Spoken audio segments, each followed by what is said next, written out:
Hi guys, ನಮಸ್ತೆ. Welcome back to my YouTube channel. ಪುನರ್ವಂಗೆ ಇವತ್ತು ನೀರು ಹಾಕೋ ಕೆಲಸ ಕೊಟ್ಟಿದ್ದೀನಿ. ಅವನಿಗೂ ಇದಿಷ್ಟ ಇದೆಲ್ಲ ಮಾಡೋದಕ್ಕೆ.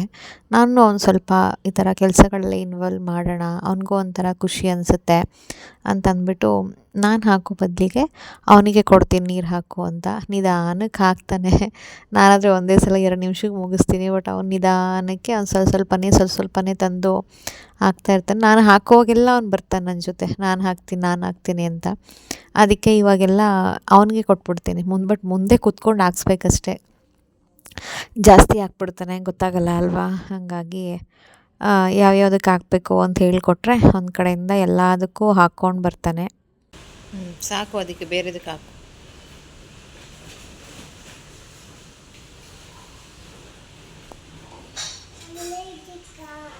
ಅದಕ್ಕೆ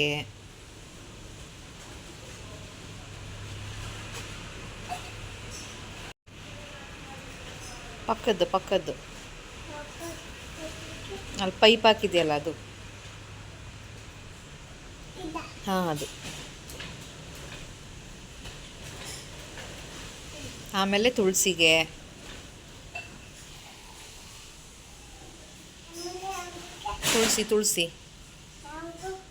ತುಳಸಿ ಗಿಡ. ನೋಡು, ತುಳಸಿ ಗಿಡ ಯಾವುದು? ಹಾಂ, ಅದೇ. ನೆಕ್ಸ್ಟು ಕರಿಬೇವಿನ ಗಿಡ. ಊರಿಂದ ಬಂದಿದ್ದಾರೆ ನಮ್ಮನ್ನು ಕರ್ಕೊಂಡು ಹೋಗೋದಕ್ಕೆ ಅಂತ. ಮಣಿಗೂ ಫ್ರೀ ಇರಲಿಲ್ಲ ಕರ್ಕೊಂಬಂದುಬಿಡೋದಕ್ಕೆ. ಹಾಗಾಗಿ ಅವರೇ ಬಂದಿದ್ದಾರೆ ಕರ್ಕೊಂಡು ಹೋಗೋದಕ್ಕೆ ಅಂತ. ಅವನು ಎಷ್ಟು ಖುಷಿಪಟ್ಟ ನೋಡಿ, ಎಲ್ಲರೂ ಬಂದಿದ್ದೆ ನೋಡಿಬಿಟ್ಟು. ಹೋಗಿ ನೋಡ್ಕೊಂಬ. ಬನ್ನಿ ಔತ್ಕೊಬಿಟ್ಟಿದ್ರ ತಾತ.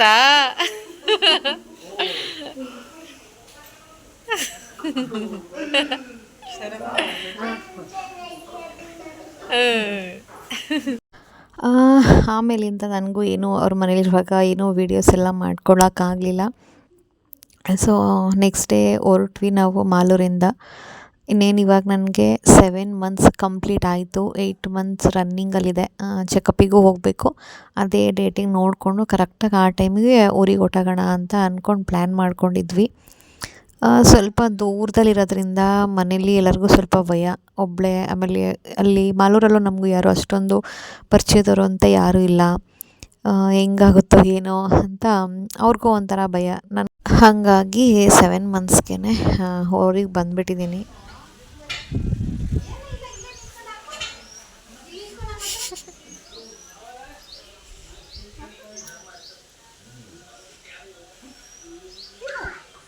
ಕ್ಯಾಚ್ ಹಿಡ್ಕೊಳತ್ತೆ ಪುನು, ನೀ ಫಾಸ್ಟಾಗಿ ಹಾಕ್ಬೇಕು.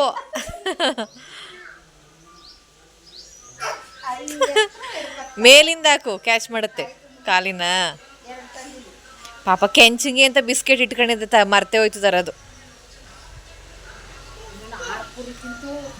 ಅದು ಇನ್ನೂ 6 ತಿನ್ನುತ್ತೆ ಬೇಕಾದ್ರೆ ಅದು.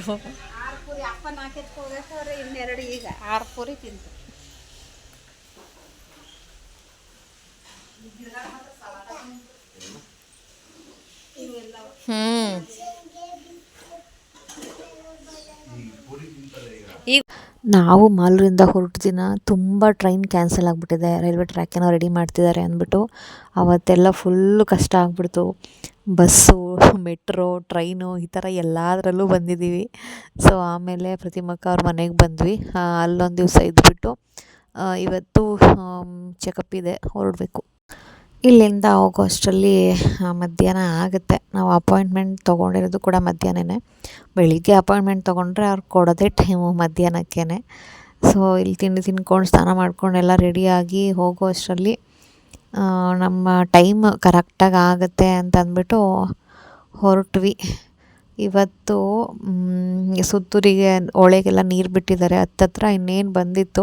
ಮೋಸ್ಟ್ಲಿ ನಾವಿರೋ ಟೈಮಲ್ಲೇ ಬರುತ್ತೇನೋ ಜಾಸ್ತಿ ನೀರು ಅಂದ್ಕೊಂಡ್ವಿ. ಬಟ್ ಅಷ್ಟೊಂದು ಬಂದಿರಲಿಲ್ಲ. ಬಟ್ ಜಾಸ್ತಿ ನೀರು ಬಂದಿತ್ತು. ಇನ್ನೊಂದು 2 ದಿವಸ ಇದ್ದಿದ್ರೆ ನೋಡ್ಕೊಂಡು ಹೋಗ್ಬೋದಿತ್ತು ಅಂದ್ಕೊಂಡೆ.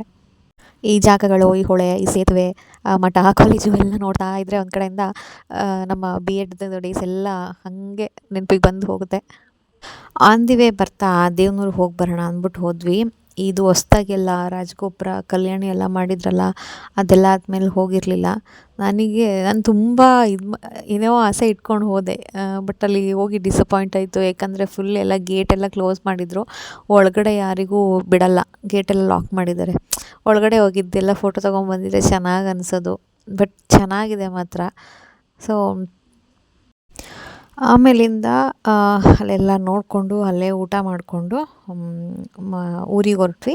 ಊರಲ್ಲಿ ಹೋಗ್ಬಿಟ್ಟು ಅಲ್ಲೇನಿಲ್ಲ, ಜಸ್ಟ್ ಲಗೇಜ್ ಎಲ್ಲ ಇಳಿಸ್ಬಿಟ್ಟು ಇಮ್ಮಿಡಿಯೇಟಾಗಿ ಹೊರಟ್ವಿ ಸ್ಕ್ಯಾನಿಂಗಿಗೆ ಅಂತಂದ್ಬಿಟ್ಟು. ಅಲ್ಲಿವತ್ತು ಗ್ಲೂಕೋ ಟೆಸ್ಟ್ ಇತ್ತು. ಪ್ರೆಗ್ನೆನ್ಸಿ ಟೈಮಲ್ಲಿ ವರ್ಸ್ಟ್ ಎಕ್ಸ್ಪೀರಿಯನ್ಸ್ ಅಂದರೆ ಈ ಗ್ಲೂಕೋ ಟೆಸ್ಟು. ನಿಜವಾಗ್ಲೂ ಸ್ವೀಟ್ಸ್ ಯಾರಿಗಿಷ್ಟ ಇಲ್ಲ ಅವ್ರಿಗಂತೂ ವಾಕರಿಕೆನೇ ಬರುತ್ತೆ. ಪುನರ್ವನ್ ಪ್ರೆಗ್ನೆನ್ಸಿಲಂತೂ ನಾನು ವಾಮಿಟೇ ಮಾಡ್ಕೊಂಬಿಟ್ಟಿದ್ದೆ. ಇದ್ರಲ್ಲಿ ಪರವಾಗಿಲ್ಲ, ವಾಮಿಟ್ ಮಾಡಲಿಲ್ಲ, ತಡ್ಕೊಂಡಿದ್ದೀನಿ. ಅವನದ್ರಲ್ಲಂತೂ ಸಿಕ್ಕಾಪಟ್ಟೆ ಅಸಹ್ಯ ಅನಿಸುತ್ತೆ ಇದು ಮಾತ್ರ. ಅದು ಹೆಂಗೆ ಯಪ್ಪ, ಅದು ಹೇಳೋಕ್ಕಾಗಲ್ಲ ಆ ಎಕ್ಸ್ಪೀರಿಯನ್ಸ್ನ ಹೆಂಗಿರುತ್ತೆ ಅಂತ. ಅದು ಕುಡಿದು ಅನುಭವಿಸಿರ್ತಾರಲ್ಲ ಅವರಿಗೇ ಗೊತ್ತು. ಆಮೇಲಿಂದ ಇಲ್ಲಿ ನಗರದಲ್ಲಿ ಹೊಸ್ದಾಗಿ ಡ್ರೈ ಫ್ರೂಟ್ಸ್ದು ಒಂದು ಅಂಗಡಿ ಓಪನ್ ಆಗಿತ್ತು, ಅಲ್ಲಿಗೆ ಬಂದ್ವಿ. ಡ್ರೈ ಫ್ರೂಟ್ಸ್ ಎಲ್ಲ ತೊಗೊಂಡು ಹೊಟ್ಟೋಗ್ಬಿಡೋಣ ಅಂತ. ಇನ್ನು ಮತ್ತೆ ಏನು ಬರೋದು, ಬಂದ ಟೈಮಲ್ಲಿ ಏನೇನು ಬೇಕೋ ಅದೆಲ್ಲ ತೊಗೊಂಡು ಹೊಟ್ಟೋಗ್ಬಿಡ್ಬೇಕು. ಹಾಗಾಗಿ ಏನು ಅವನಿಗೂ ಬೇಕು ನನಗೂ ಬೇಕು, ಸೊ ಒಟ್ಟಿಗೆ ಬಂದರೆ ತೊಗೊಂಡು ಹೊಟ್ಟೋಗ್ಬಿಡ್ಬೋಣ ಅಂದ್ಬಿಟ್ಟು ಬಂದ್ವಿ. ಇವಾಗ ಹೆಂಗೂ ಗ್ಲೂಕೋಸ್ ವಾಟರ್ ಎಲ್ಲ ಕುಡಿದ್ಮೇಲೆ ಒಂದು 2 ಅವರ್ ಬಿಟ್ಟು ಮತ್ತೆ ಬ್ಲಡ್ ಟೆಸ್ಟು, ಯೂರಿನ್ ಟೆಸ್ಟ್ ಎಲ್ಲ ಇರುತ್ತೆ. ಹಾಗಾಗಿ ಇನ್ನು 2 ಅವರ್ ಸುಮ್ಮನೆ ಕೂತ್ಕೊಂಡು ಏನು ಟೈಮ್ ವೇಸ್ಟ್ ಮಾಡೋಣ ಅಂತಂದ್ಬಿಟ್ಟು ಫಸ್ಟ್ ಅಟ್ಲೀಸ್ಟ್ ಉಳಿದಿರೋ ಕೆಲಸಗಳು ಮುಗಿಸ್ಕೊಳ್ಳೋಣ ಅಂದ್ಬಿಟ್ಟು ಹಿಂಗೆ ಪ್ಲ್ಯಾನ್ ಮಾಡಿದ್ವಿ. ಮತ್ತು ಗೋಲ್ಡ್ ಶಾಪಿಗೆ ಸ್ವಲ್ಪ ಹೋಗಬೇಕಿತ್ತು, ಅಲ್ಲೊಂದು ಸ್ವಲ್ಪ ಕೆಲಸ ಇತ್ತು. ಅಲ್ಲಿಗೆ ಹೋಗಿ ಒಂದು 2 ಅವರಲ್ಲಿ ಮುಗಿಸ್ಕೊಂಬಂದ್ಬಿಡೋಣ ಅಂದ್ಕೊಂಡು ಪ್ಲ್ಯಾನ್ ಮಾಡ್ಕೊಂಡ್ವಿ. ಅವರೂ ಒಂದು 2 ಅವರ್ ಬಿಟ್ಕೊಂಬನ್ನಿ, ಸ್ಕ್ಯಾನ್ ಕೂಡ ಆವಾಗಲೇ ಮಾಡ್ತೀವಿ, ಇವಾಗ ಸ್ವಲ್ಪ ಜನ ಇದ್ದಾರೆ, ಇನ್ನೊಂದು 2 ಅವರ್ ಬಿಟ್ಕೊಂಡೇ ಬನ್ನಿ, ಬ್ಲಡ್ ಟೆಸ್ಟ್ ಎಲ್ಲ ಕೊಟ್ಬಿಟ್ಟು ಆಮೇಲೆ ಸ್ಕ್ಯಾನ್ ಮಾಡ್ತೀವಿ ಅಂದ್ಕೊಂಡು ಹೇಳಿದ್ರು. ಸರಿ ಅಂದ್ಬಿಟ್ಟು ಬಂದ್ವಿ. ನಾನು ಈ ಸಲವೂ ಸ್ಕ್ಯಾನಿಂಗ್ದು ಎಕ್ಸ್ಪೆಕ್ಟೇಷನ್ ಇಟ್ಕೊಂಡು ಹೋಗಿದ್ದೆ, ಬಟ್ ಏನೂ ಕಾಣಿಸ್ತಾ ಇಲ್ಲ ಅಲ್ಲಿ ಅವ್ರು ಕೊಟ್ಟಿರೋ ಪಿಕ್ಚರಲ್ಲಿ. ನಂಗೆ ಪ್ರತಿ ಸಲ ಸ್ಕ್ಯಾನ್ಗೆ ಹೋದಾಗಲೂ ಅಲ್ಲೇನೋ ಕಾಣಿಸುತ್ತೆ, ಬೇಬಿ ಫೇಸ್ ಎಲ್ಲ ಕಾಣಿಸುತ್ತೆ ಅಂದ್ಕೊಂಡು ಹೋಗ್ತೀನಿ. ಬಟ್ ಈ ಸಲಿನೂ ಏನಂದರೆ ಏನೂ ಗೊತ್ತಾಗ್ತಿಲ್ಲ ಅಲ್ಲಿ. ಲಾಸ್ಟ್ ಟೈಮ್ ಅಟ್ಲೀಸ್ಟು ಏನು ತಲೆ ಆದರೂ ಕಾಣಿಸ್ತಿತ್ತು, ಬಟ್ ಈ ಸ್ಕ್ಯಾನಲ್ಲಂತೂ ಇದ್ದಿದ್ದು ಅದೂ ಕಾಣಿಸಲ್ಲ. ಅದು ಏನು ಅಂತಲೂ ಅರ್ಥ ಆಗೋಲ್ಲ, ಆ ಥರ ಇದೆ. ನಾನು ತೋರಿಸ್ತೀನಿ ನೆಕ್ಸ್ಟು ವ್ಲಾಗಲ್ಲಿ. ಸ್ಕ್ಯಾನಿಂಗ್ ರಿಪೋರ್ಟೆಲ್ಲ ನಾನು ತೋರಿಸ್ತೀನಿ. ಕೇಳ್ತಾನೆ ಇರ್ತೀರ ಸ್ಕ್ಯಾನಿಂಗ್ ರಿಪೋರ್ಟ್ ತೋರಿಸಿ ಅಂತ. ನೀವು ಕೇಳೋಕ್ಕೂ ಮುಂಚೆ ನೆಕ್ಸ್ಟ್ ವ್ಲಾಗಲ್ಲಿ ನಾನೇ ತೋರಿಸ್ತೀನಿ ಅದನ್ನು. ಈ ವ್ಲಾಗಲ್ಲಿ ಹಾಕಿದ್ರೆ ಅದು ತುಂಬ ಲೆಂತಿ ಆಗಿಬಿಡುತ್ತೆ ಅಂದ್ಬಿಟ್ಟು ನಾನು ಹಾಕೋಕ್ಕೆ ಹೋಗಿಲ್ಲ. ಆಮೇಲೆ ಜ್ಯುವೆಲರಿ ಶಾಪಿಗೆ ಬಂದ್ವಿ. ಇವಾಗೊಂದು 2 ಇಯರ್ಸ್ ಬ್ಯಾಕು ಚಿನ್ನದ ಚೀಟಿ ಕಟ್ತಾರಲ್ಲ, ಆ ಥರ ಒಂದು ಚೀಟಿ ಕಟ್ಟಿತ್ತು. ಅದೇನು ಸುಮ್ಮನೆ ಅನ್ಎಕ್ಸ್ಪೆಕ್ಟೆಡ್ ಆಗಿ ಬಂದ್ವಿ. ಪುನರ್ವಂಗೆ ಕೈಗೆ ಇದು ಏನೋ ಸಿಲ್ವರ್ದು ಬಳೆ ತಗೊಳ್ಳೋಣ ಅಂತ, ಕಡ ತಗೊಳ್ಳೋಣ ಅಂದ್ಕೊಂಡು ಬಂದಿದ್ವಿ ಅಂಗಡಿಗೆ. ಆವಾಗ ಅವರು ಅವಾಗಷ್ಟೇ ಸ್ಟಾರ್ಟ್ ಮಾಡಿದರು ಚೀಟಿ ಎಲ್ಲ. ಸೊ ಅವ್ರು ಫೋರ್ಸ್ ಮಾಡಿ ಇದು ಮಾಡೋದ್ರಿಂದ ಬಿಡು ಇರಲಿ ಅಂತಂದ್ಬಿಟ್ಟು ಒಂದು ಚೀಟಿ ಕಟ್ಟಿತ್ತು. ಅದು ಮಂತ್ಲಿ 2,000, 20 ತಿಂಗಳೇನೋ ಕಟ್ಟಬೇಕು, ಈ ಥರದ್ದೊಂದು ಪ್ಲ್ಯಾನ್ ಇದ್ದಿದ್ದು. ಸೊ ಅದೇನು ಚೀಟಿ ಮಧ್ಯೇನೋ ಹೊಡಿಯೋದು ಏನೋ ಅಂತಾರಲ್ಲ, ಅದೆಲ್ಲ ಅಷ್ಟು ನನಗೂ ಗೊತ್ತಿಲ್ಲ. ಅದೇನೂ ಆಗಲಿಲ್ಲ. ಬಟ್ ಕೊನೆಗೆ 20 ತಿಂಗಳು ಕಟ್ಟಿದ ಮೇಲೆ 24,000 ಏನೋ, 20,000 ಕಟ್ಟಿರ್ತೀವಿ, ಎಕ್ಸ್ಟ್ರಾ 4,000 ಸಿಕ್ದಂಗಾಯಿತು ಅಷ್ಟೇ. ಅವರು ಅಮೌಂಟಂತೂ ವಾಪಸ್ ಕೊಡಲ್ಲ, ಏನಾದರೂ ತೊಗೊಳ್ಳೇಬೇಕು. ನಮಗೆ ಗೋಲ್ಡ್ ಕಾಯಿನ್ ತೊಗೊಂಬಿಡೋಣ ಅಂದ್ಕೊಂಡು ನೋಡಿದ್ವಿ, ಬಟ್ ಆ ಅಮೌಂಟಿಗೆ ಅವ್ರು ಜ್ಯುವೆಲ್ಸೇ ತೊಗೋಬೇಕು, ಗೋಲ್ಡ್ ಕಾಯಿನ್ ಕೊಡಲ್ಲ ಅವರು. ಹಾಗಾಗಿ ನೋಡೋಣ ಇದನ್ನೇ ಅಂತ ನೋಡ್ತಾ ಇದ್ವಿ. ಅದೇ ಸುಮಾರು ಟೈಮ್ ಆಯಿತು, ಒಂದು 2 ಅವರ್ ಅಲ್ಲೇ ಕಳೆದೋಯ್ತು. ಟೈಮ್ ಹೋಗಿದ್ದೇ ಗೊತ್ತಾಗಲಿಲ್ಲ. ಇಲ್ಲ ಅಂದಿದ್ರೆ ಇದೆಲ್ಲ ಕೆಲಸ ಇಲ್ಲ ಅಂದಿದ್ರೆ ನಮಗೆ ಸುಮ್ಮನೆ ಹಾಸ್ಪಿಟ್ಲಲ್ಲಿ 2 ಅವರ್ ಟೈಮ್ ಪಾಸ್ ಮಾಡೋದು ಭಾಳ ಕಷ್ಟ ಆಗೋದು. ನಾನು ಹಾಕಿ ನೋಡ್ತಾ ಇದ್ದೆ, ಬಟ್ ಅದು ಡ್ರೆಸ್ ಮೇಲೆ ಅಷ್ಟೊಂದು ಚೆನ್ನಾಗಿ ಕಾಣಿಸ್ತಿರ್ಲಿಲ್ಲ. ಆಮೇಲೆ ಕಾಲರ್ ನೆಕ್ ಬೇರೆ ಇತ್ತಲ್ಲ, ಒಂಚೂರು ಚೆನ್ನಾಗೇ ಕಾಣಿಸ್ತಾ ಇರಲಿಲ್ಲ. ಸೊ ಕೊನೆಯಲ್ಲಿ 2 ಏನೋ ಸೆಲೆಕ್ಟ್ ಮಾಡಿದ್ವಿ. ಸುಮಾರೆಲ್ಲ ತೆಗ್ಸಿ ನೋಡಿದ್ವಿ, ಮ್ಯಾಚ್ ಮಾಡಿಕೊಂಡು ಇವಾಗ ಕುತ್ತಿಗೆಗೊಂದು ಮತ್ತು ಲಾಂಗ್ ಚೈನ್ ಈ ಥರ 2 ಥರ ಬರಲಿ, ಮ್ಯಾಚಿಂಗ್ ಆಗುತ್ತೆ ಅಂತಂದ್ಬಿಟ್ಟು ಎಲ್ಲ ಟ್ರೈ ಮಾಡಿದ್ವಿ. ಒಂದು ಇಷ್ಟ ಆದರೆ ಇನ್ನೊಂದು ಇಷ್ಟ ಆಗ್ತಿರ್ಲಿಲ್ಲ, ಈ ಥರ ಆಗ್ತಿತ್ತು. ಹಂಗೂ ಕೊನೆಗೆ 2ನ್ನ ಫೈನಲ್ ಮಾಡಿದ್ವಿ. ಆದರೆ ನಾನು ಆಮೇಲೆ ತೋರಿಸ್ತೀನಿ ಅದು ಯಾವ್ದು ಸೆಲೆಕ್ಟ್ ಮಾಡಿದ್ವಿ ಏನು ಅಂತ. ಪುನರ್ವ ಅಂತೂ ಆರಾಮಾಗಿ ಆಟ ಆಡ್ಕೊಂಡಿದ್ದ ಅಂಗಡೀಲಿ ಅವ್ರ ಜೊತೆ ಎಲ್ಲ ಮಾತಾಡಿಕೊಂಡು ಏನೇನೋ ಅವ್ರು ಕೇಳೋ ಕ್ವಶನ್ಗೆಲ್ಲ ಆನ್ಸರ್ ಮಾಡಿಕೊಂಡು ಏನೇನೋ ತಲಾಟೆ ಮಾಡಿಕೊಂಡು ಓಡಾಡ್ಕೊಂಡಿದ್ದ. ಕೊನೆಯಲ್ಲಿ ಇದೆರಡನ್ನು ಫೈನಲ್ ಮಾಡಿದ್ವಿ. ಇದು ಸ್ವಲ್ಪ ಮ್ಯಾಚ್ ಆಗ್ತಿತ್ತು, ರೂಬಿ ಮತ್ತು ಮುತ್ತು ಇದೆಲ್ಲ ಇರೋದ್ರಿಂದ ಅದಕ್ಕೂ ಇದಕ್ಕೂ ಒಂದು ಸ್ವಲ್ಪ ಮ್ಯಾಚ್ ಆಗ್ತಾಯಿದೆ ಅಂತ ಅನ್ನಿಸ್ತು ಅಂದ್ಬಿಟ್ಟು ಅದೆರಡು ಕೂಡ ಇಷ್ಟ ಆಯಿತು ಮತ್ತು ನಮಗೆ. ಆಮೇಲೆ ಅದೆರಡನ್ನು ಫೈನಲ್ ಮಾಡಿದ್ವಿ. ನಿಮ್ಮ ಡ್ಯಾಡಿ ಏನು ಕೆಲಸ ಮಾಡೋಲ್ಲ ಚಿನ್ನ? ಇಲ್ಲ, ಬರೀ ಫೋನ್ ನೋಡೋದೆ. ಅಯ್ಯೋ ಪಾಪ ಕಾಲೇಜಿಂದ ಕಾಲೇಜಿಂದ ಬಂದು ಮೊಬೈಲ್ ಪಾತ್ರ ತೊಳೆಯಲ್ಲ ಪಾಪ. ಯಾವ ಕಾಲೇಜ್ ಮಕ್ಕಳು? ಬಟ್ಟಲ್ಗೆ ಅಲ್ವಾ? ಕಾಲೇಜ್ ಯಾವ್ದು ಹೇಳು ಅಪ್ಪ? ಯಾವ ಕಾಲೇಜ್? ಮಕ್ಕಂದು ಯಾವ ಕಾಲೇಜು? ಯಾವ ಊರಲ್ಲಿ? Green city. ಗ್ರೀನ್ ಸಿಟಿ ಎಲ್ಲಿ? ಮೈಸೂರಾ? ಇಲ್ಲ, ಮಾಲೂರಲ್ಲಿ. ಮಳವಳ್ಳಿ. ಮಾಲೂರು. ಸರಿ, ನಿಮ್ಮ ಡ್ಯಾಡಿ ಊಟ ಮಾಡ್ತದಲ್ವಾ? ಯಾರು ಅಡುಗೆ ಮಾಡೋದು? ಮಮ್ಮಿನ ಪಪ್ಪನ? ಅಪ್ಪನೇ. ಮತ್ತೆ ಫೋನ್ ಯಾರು ನೋಡ್ತಾರೆ? ಅಪ್ಪನ ಫೋನ್ ಅಪ್ಪ ಫೋನ್ ನೋಡುತ್ತೆ, ಅಡುಗೆ ಮಾಡುತ್ತೆ. ಕಾಲೇಜಿಂದ ಬರೋದು ಸಾಮಾನು ಬಿಟ್ಕೊಂಡು ಮೊಬೈಲ್ ನೋಡ್ತಾರೆ. ರಪ್ಪ ಸಾಕಾಗೋಗಿರ್ತಾರೆ. ಸರಿ, ನೀನು ನಮ್ಮ ಮನೆಗೆ ಹೋಗೋಣಪ್ಪ. ಯಾವ ಕೇಳು? ತಿಗ್ನಾರೆ ಗೊತ್ತಾ? ತಿಗ್ನಾರೆ ತಾಳ್ವಾಡಿ ಗೊತ್ತಾ?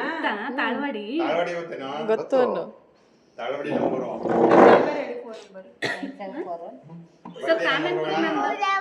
ನನ್ನ ಮೂರು ಕಾಮೆಂಟ್ಪುರ. ನಿಮ್ಮೂರು ಯಾವ್ದು? ಪಾಳ್ಯನ ಕಾಮೆಂಟ್ಪುರ? ನಮ್ದು ಕಾಮೆಂಟ್ಪುರ. ನಿಮ್ ಕಾಮೆಂಟ್ಪುರದಲ್ಲಿ ಬಸ್ ಸ್ಟಾಪ್ ಇದೆಯಾ? ಚಾವಡಿ ಒಂದೇ, ಅದ್ರ ಹಿಂದ್ಗಡೆ ನಮ್ಮ ಮನೆ. ನಿಮ್ಮ ಮನೆ ಎಲ್ಲಿರೋದು? ಈ ಕಡೆ ಅಂದ್ರೆ ಬಸ್ ಸ್ಟ್ಯಾಂಡ್ ಕಡೆನಾ? ಇಲ್ಲ, ಎಲ್ಲಿ ನಿಮ್ಮ ಮನೆ ಎಲ್ಲಿರೋದು? ಕಾಮೆಂಟ್ಪುರದಲ್ಲಿ. ಸರಿ ಚಿನ್ನು, ಕಾಮೆಂಟ್ಪುರದಲ್ಲಿ ಗದ್ಗೆ ಮನೆ ಐತಲ್ಲ, ಗದ್ಗೆ ಅಂತಾರಲ್ಲ ಕಾಮೆಂಟ್ಪುರದಲ್ಲಿ. ನಮ್ಮ ಮನೇನು ಅಲ್ಲೇ ಇರೋದು ಅಂತ ಹೇಳು. ಅಲ್ಲೇ ನಮ್ಮ ಮನೆ ಇರೋದು, ಚಾವಡಿ ಪಕ್ಕ. ನಮ್ದು ಚಾವಡಿ ಹಿಂದ್ಗಡೆ. ನೋಡಿಲ್ವಾ ನೀನು?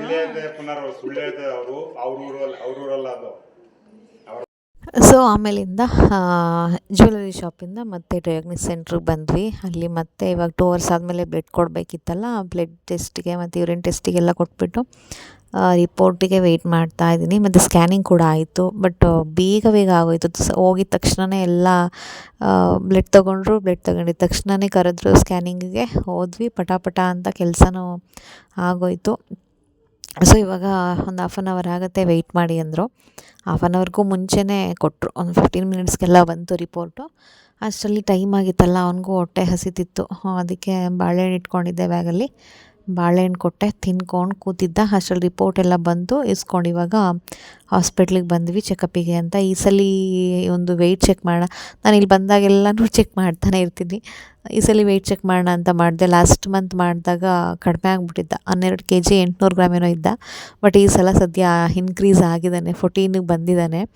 ನನಗೆ ಬೇಜಾರಾಗೋಗಿತ್ತು ಲಾಸ್ಟ್ ಟೈಮ್. ಇವ್ನು ಯಾವ ಸಲಿನೂ ವೆಯ್ಟ್ ಮಾತ್ರ ಲಾಸ್ ಆಗಿರಲಿಲ್ಲ. ವೆಯ್ಟ್ ಅಷ್ಟೇ ಇದ್ರೂ ಯಾವ ಸತಿನೂ ಲಾಸ್ ಆಗಿರಲಿಲ್ಲ. ಈ ಸಲ ಮಾತ್ರ ಲಾಸ್ ಆಗೋಯ್ತಲ್ಲ ವೆಯ್ಟು ಅಂತ. ಬಟ್ ಈಗ ಪರವಾಗಿಲ್ಲ, ವೆಯ್ಟ್ ಗೇನ್ ಎಲ್ಲ ಆಗಿದ್ದ. ನನಗೂ ಒಂಥರ ಸಮಾಧಾನ ಆಯಿತು. ಸೊ ಇವಾಗ ಚೆಕಪ್ ಎಲ್ಲ ಮುಗಿಸ್ಕೊಂಡು ಇವಾಗ ಮನೆಗೆ ಹೊರಡ್ತಾ ಇದ್ದೀವಿ. Delivery date actually scanning report ಪ್ರಕಾರ ಅಕ್ಟೋಬರ್ 10, ಅಕ್ಟೋಬರ್ 13 ಈ ಥರ ಇದೆ. ಬಟ್ ನಾನು ಡಾಕ್ಟ್ರನ್ನ ಕೇಳಿದಾಗ ಸೆಪ್ಟೆಂಬರ್ ಲಾಸ್ಟ್ ವೀಕಲ್ಲಿ ಡೆಲಿವರಿ ಮಾಡಿಬಿಡೋಣ ಅಂತ ಹೇಳಿದ್ದಾರೆ. ಓಕೆ ಗಾಯ್ಸ್, ಈ ವ್ಲಾಗ್ನ ನಾನು ಇಲ್ಲಿಗೆ ಎಂಡ್ ಮಾಡ್ತಾಯಿದ್ದೀನಿ. ಮತ್ತೆ ಹೊಸ ವ್ಲಾಗಲ್ಲಿ ಸಿಗ್ತೀನಿ. ಅಲ್ಲಿವರೆಗೂ ಬಾಯ್.